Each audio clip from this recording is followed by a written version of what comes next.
Nah kemudian ditanya lagi sebab apa bodoh. Nah, karena belum selesai kita ini. Kalau dibilang sampai dibodoh saja, ya udah saya memang bodoh udah. Nah, mau apa lagi, saya memang sudah bodoh.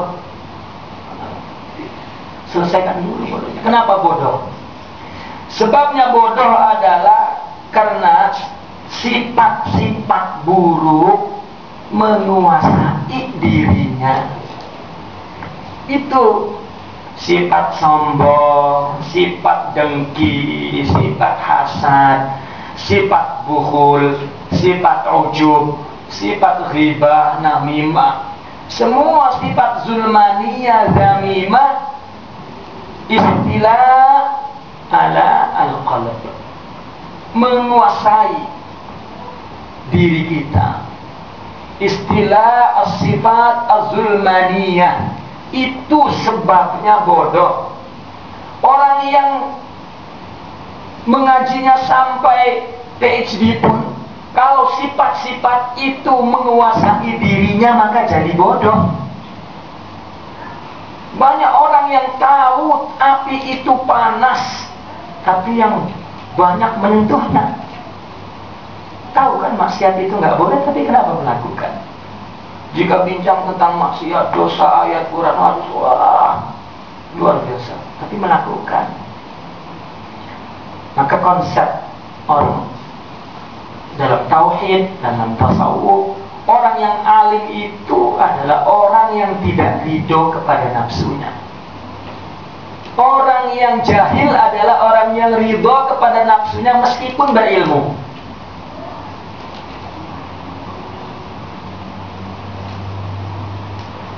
Nah maka sebabnya dia bodoh adalah karena sifat zulmaniyah, sifat zamimah, buruk menguasai dirinya. Sombong, ya, dan semua sifat buruk. Maka sudah, ini sebabnya orang terhalang oleh zulmani dari Allah. Maka ini kena kita lalui, kena kita seberangi, kena kita tinggalkan zulmani ini.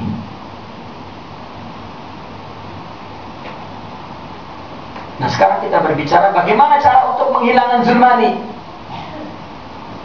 ya. Bagaimana untuk menghilangkan sifat-sifat tercela ini. Menghilangkannya yaitu dengan mengkilapkan cahaya hati. Karena hati ini menjadi redup disebabkan sifat buruk. Maka hati yang perlu dihidupkan. Rasulullah pernah bersabda, jaddidu imanakum. Sahabat bertanya, kaifa nujaddidu imanana ya Rasulullah? Bagaimana caranya? Biqauli la ilaha illallah. Salah satunya Nabi mengatakan begitu. Bahkan ada lagunya kalau bisa, tombo api iku 5 perkara. Apa itu? Baca Quran dengan tadabbur, soal itu kan tombo api, obat hati itu mengkilapkan cahaya hati. Baca Quran dengan paham artinya. Terus apa lagi? Sholat malam di saat orang tidur, baca zikir. Maka menghilangkan sifat-sifat ini yaitu dengan mengkilapkan, betul ya? Mengkilapkan. Karena dalam bahasa Arabnya tasqil mir'atil qalb. Tasqil itu dikilapkan, digosok, ya. Cermin hatinya. Dengan apa? Dengan musakil, dengan pengkilap. Kalau kita pengkilap kaca cermin kita tahulah, ya. Tapi dengan apa? Dengan tauhid dan ilmu.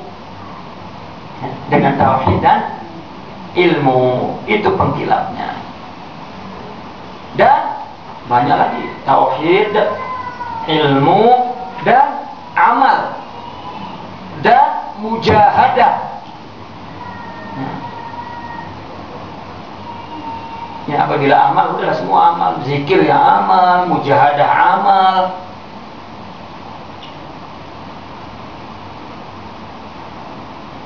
Ini adalah pengkilap-pengkilap hati tauhid.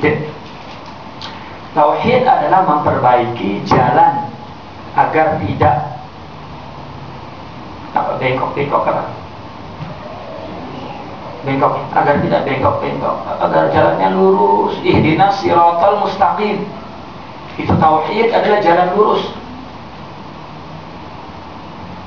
Seperti kita suruh sholat menghadap ke Ka'bah, kan semua lurus ke sana. Karena sebetulnya bukan Ka'bah yang kita sembah, bukan Ka'batul Hajar, tetapi Ka'batul Dzat, Allah, Ka'batul Husni, Ka'batul Dzat. Dan sebetulnya bukan di Mekah, tetapi di dalam batin kita. Adapun diarah ke Mekah agar merasakan ittihad, kesatuan itu. Karena orang apabila datang ke Mekah, yang dirasakan bukan dia tengah menuju kepada satu arah, tetapi justru dia telah merasakan kedekatan batin kepada Allah. Allah. Karena ruh itu dibungkus, dikemas oleh zahir, ya, maka zahirnya juga ada pentakwidan, pentajridan, pengarahan agar dapat mengarahkan hatinya menuju ke zat Allah, ke siratal mustaqim. Siratal mustaqim itu apa? Siratal ladzina an'amta 'alaihim. Siapa? Minal anbiya'i wasiddiqina wa syuhada'i wassalihina wa hasuna ulaika rafiqa. Jalan yang ditempuh oleh mereka itu.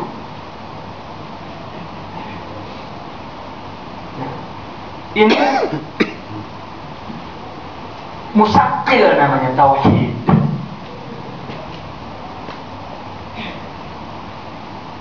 Ada ungkapan begini. Nah, ini yang mengatakan adalah Al-Imam Ibn Atha'illah As-Sakandari. Beliau pun dinasihati oleh gurunya Al-Imam Abul Abbas Al-Mursi. Pun dia dinasihati oleh gurunya Sidi Abdul Hasan Asy-Syadzili. Nasihat ini pun didapatkan dari gurunya Sidi Abdus Salam Ibnu Mashis. Dia pun dinasihati dari gurunya Abu Madyan Al-Ghaus. Beliau pun dinasihati dari gurunya Sidi Abdul Qadir Al-Jilani, dan terus menerus nasihat dari sahabat.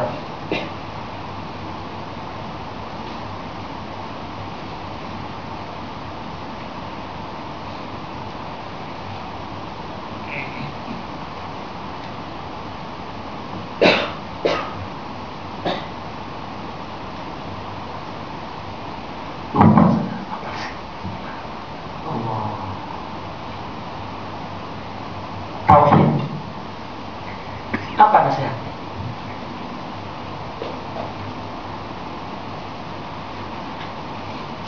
Kata mereka,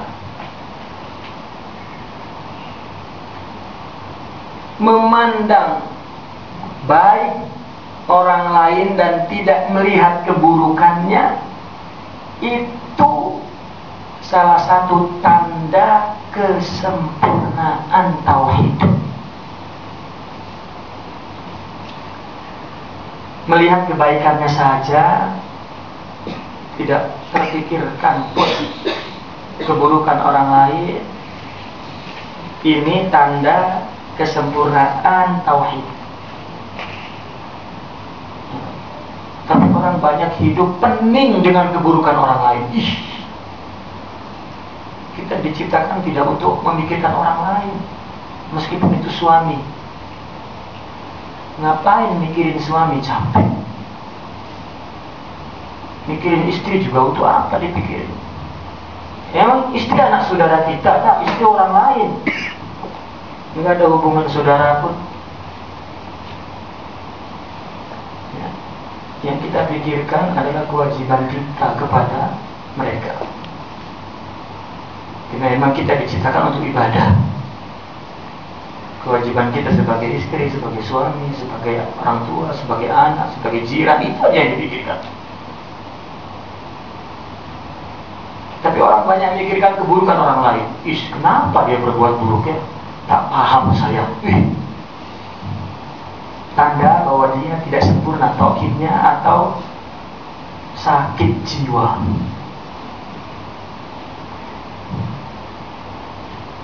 Dalam dunia materi pun, orang yang duduk di kota, orang yang bukan orang kampung, yang dikira orang kampung, orang yang tak beretika, orang yang selalu nampak bahwa dia tidak mau diganggu dan mengganggu orang lain, nampak tidak mikir orang lain, kan begitu kan? Jiwa yang elit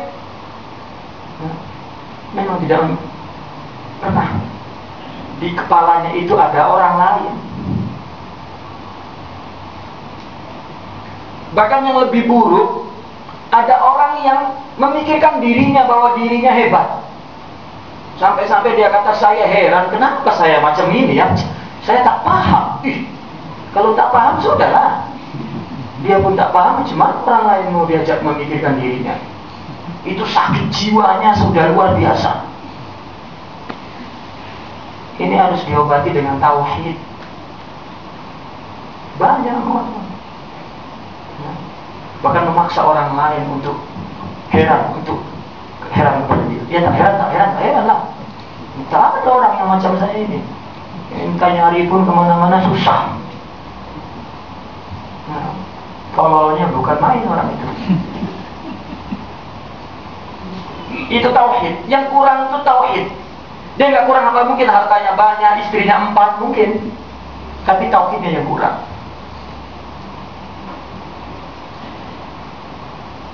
Karena yang ngomong begitu biasanya istrinya 4. Istrinya 4-4-nya duduk sama-sama. Saya pun heran, bagaimana bisa begitu? Ima suaminya gila atau istrinya 4-4-nya gila semua itu. Ya.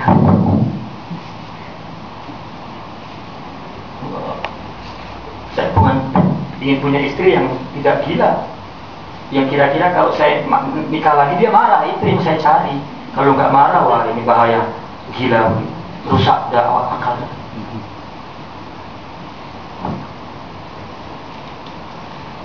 Tauhid itu untuk menghidupkan hati, dan ilmu. Jika saya bicara ilmu pun panjang lagi nanti, sudahlah ilmu lah. Ilmu yang fardu ain lah pokoknya. Tentang ibadah, tentang tauhid, tentang membersihkan diri, tentang kewajiban waktu. Karena fardu ain itu ada 4 ilmu fardu ain. Tentang ibadah, 1, ini fardu ain. Kedua, tentang akidah, tauhid, mengenal Allah. Ini fardu ain, nggak boleh diwakili. Cukuplah enta yang kenal Allah, saya takluk. Nggak boleh. Ketiga, ilmu kebersihan tazkiyatun nafas, kesucian, kebersihan jiwa. Agar sabar, syukur, ridho, ini nggak boleh diwakili. Wakiliyah, sabarnya saya tak payah sabar, enta saja yang sabar. Nggak boleh. Karena kita sabar. Yang ketiga, yang keempat adalah mengetahui fardul waqt, kewajiban waktu. Kalau dia mau haji, maka dia wajib fardu ain belajar ilmu haji, karena waktunya sudah datang. Ini namanya kewajiban waktu. Dan seterusnya. Kalau orang mau nikah, maka wajib mengetahui ilmu nikah. Kalau juga mau nikah tapi pakai lagi, itu juga harus tahu ilmu nikah lagi. Ada ilmu nikah lagi. Artinya wajib fardhu waqt, kewajiban waktu. Itu ilmu. Ini yang menjadikan hati, dan juga amal semua, zikir amal, dan mujahadatun nafs, melawan jiwa, melawan nafsu, sehingga hati menjadi hidup. Ya, menjadi hidup hati itu. Hidup dengan apa? Dengan cahaya asma dan sifat Allah.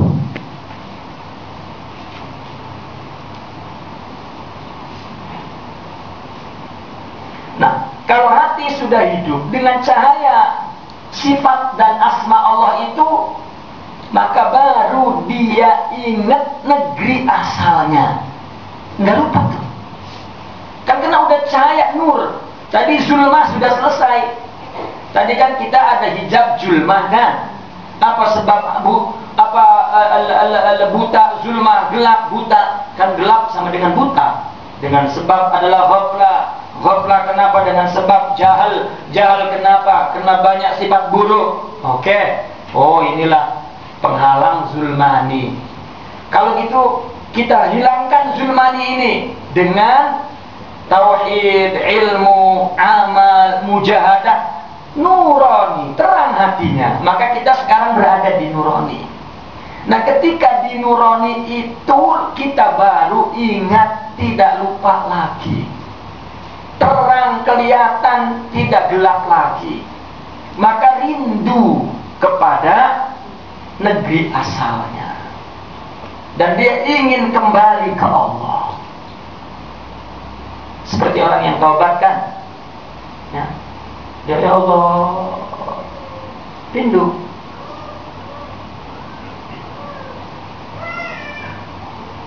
Itu karena dia berada di nurani. Kalau sudah berada di nurani, maka hijab zulmani hilang. Maka yang ada adalah nurani sekarang. Dia beramal soleh, dia berakhlak baik, dia banyak berzikir, dia banyak ilmu. Maka ruhnya mulai melihat, mulai bersinar ya, dengan cahaya sifat dan asma itu, sehingga pelan-pelan hijab nurani itu pun, nurani ini pun hijab juga, karena ini pemberian juga, bukan Allah, pemberian.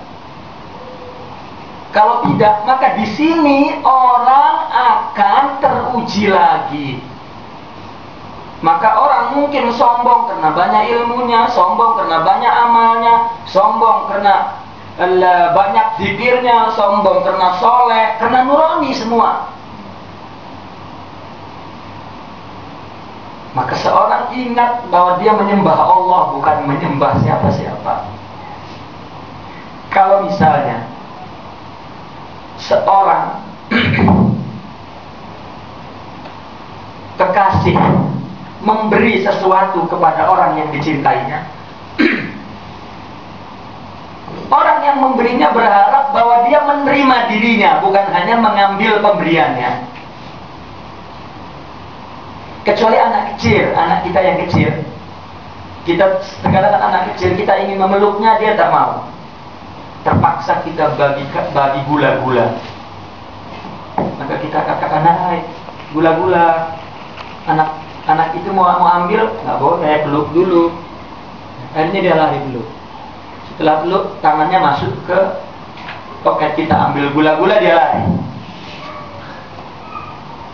Apakah kita menuju kepada Allah, datang ke pelukan Allah seperti anak kecil? Ingin surganya, ingin nikmat ibadahnya, sudah, Allahnya lupa. Makanya sampai ada orang sufi mengatakan, tak apa saya di neraka, yang penting bersama Allah. Tak ada lah. Tapi kalaupun begitu saya mau, ini namanya meluruskan tujuan bahwa Allah saja, bukannya loh ini kok malah diperpanjang. Kata itu kan puisi, kata-kata puisi. Orang kepada kekasihnya, wahai kekasihku, kalau kau tak percaya kalau aku mencintaimu, belahlah dadaku. Ada. Kemudian orang ambil pisau belah dadanya.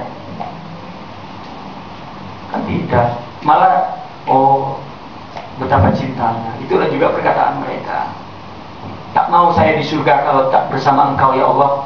Tak apapun saya di neraka, yang penting bersama engkau. Kan gak ada. Kan sama juga belahlah dadaku kalau aku tidak percaya. Yang gak jadi bercinta kalau dibelah dadanya. Ini menunjukkan bahwa dia sungguh-sungguh hanya untuk Allah saja ya. Karena kalau kita mendapat Allah, mendapat semuanya.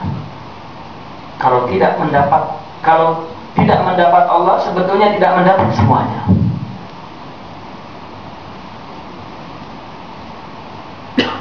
Nah, jika rohani kita disinari dengan cahaya sifat, maka kita dekat dari sifat ke zat Allah.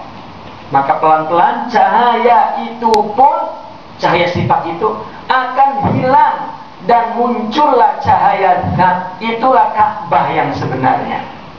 Itulah tujuan yang sebenarnya. Ya.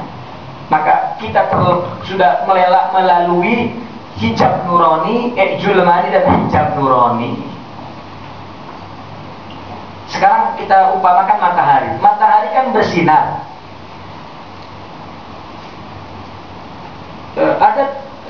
Sinar ini kan cahaya yang keluar dari benda yang bernama matahari. Bendanya kan ada di belakang itu.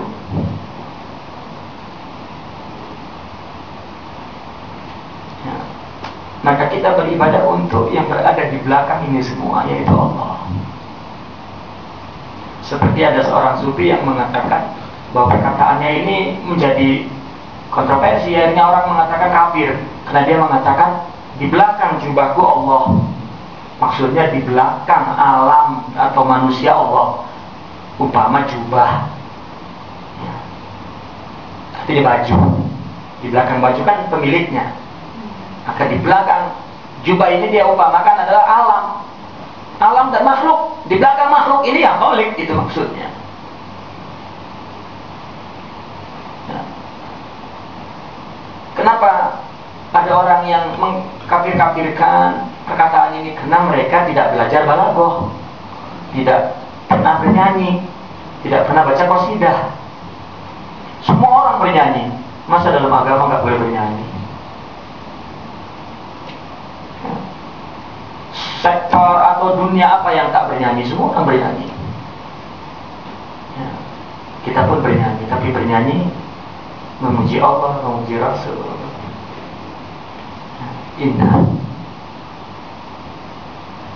Nah, inilah hijab julmani dan hijab nurani. Muslimin dan muslimat yang terakhir kali, bahwa hati kita punya mata. Kita pun menyebut mata hati, kan? Ya. Hati kita punya dua mata. Yang satu disebut mata kecil, yang dua disebut mata besar. Kecil besar ini karena dilihat kepada meliputnya, memandangnya. Kalau mata kecil adalah yang menyaksikan tampilan sifat, tampilan asma Allah ke alam nyata. Ya. Ini hati kita menyaksikan. Seperti kita menerima pemberian orang lain. Kalau mata kepala kita ngelihatnya benda, tapi mata hati kita melihat Allah, sifatnya baik sekali. Itu kan mata hati kita yang mengatakan baik sangat orang itu, ya Allah, cakapnya lembut, suka memberi. Itu mata hatinya melihat.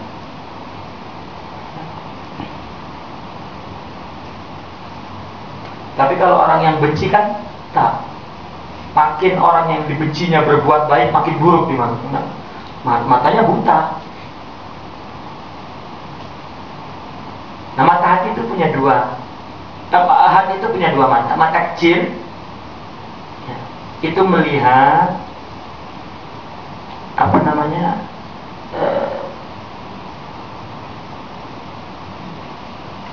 jelmaan. Tahu ya, jelmaan sama ya, jelmaan. Tampilan.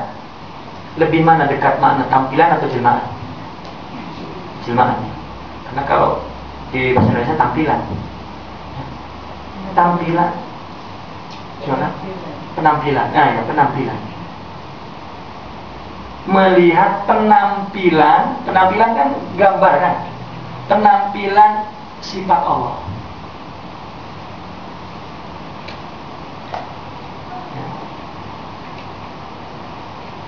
Karena Allah berfirman dalam Al-Quran begini, sanurihim ayatina fil afaq wa fi anfusihim. Saya akan perlihatkan tanda-tanda saya, bukan zat, tanda-tandanya. Karena zat Allah nggak akan dilihat. Ya. Melalui dua tampilan, dua penampilan, alam dan manusia. Itu tanda Allah. Jadi kita mencari Allah jangan mencari ke alam, mencari di diri kita aja. Karena yang datang kepada diri kita itu dari Allah semua. Merasakan Allah, merasakan yang ada terjadi pada diri kita saja. Mulai dari ada, melihat, mendengar, merasa, hidup, marah, suka, senang, musibah, sedih, tertawa, menangis. Karena Allah dalam Al-Quran mengatakan innahu huwa adhaka wa abka. Allah lah yang membuat menangis dan membuat tertawa dalam Al-Quran. Kemudian Allah lah yang menghidupkan dan mematikan. Allah kan. Nah ini melihat hati yang penampilan sifat itu, ya Allah, ini semua dari Allah. Itu mata hati. Kalau mata ini mati, ya, mata ini hati ini mata hati ini mati, maka nggak melihat. Maka dia ada pertikaian dalam dirinya, ada permusuhan, ada penyesalan, ada salah menyalahkan dengan sebab engkau sih. Tidak ada. Di antara sebab dan akibat ada masyiah, ada kehendak Allah. Sebab kehendak Allah, akibat kehendak Allah. Maka kita kalau mau berjanji harus ditengahi dengan insya Allah. Karena antara sebab dan akibat itu ada masyiah Allah. Nah maka dia melihat bahwa semua dari Allah. Mulai pelan-pelan dia merasakan bahwa dia berinteraksi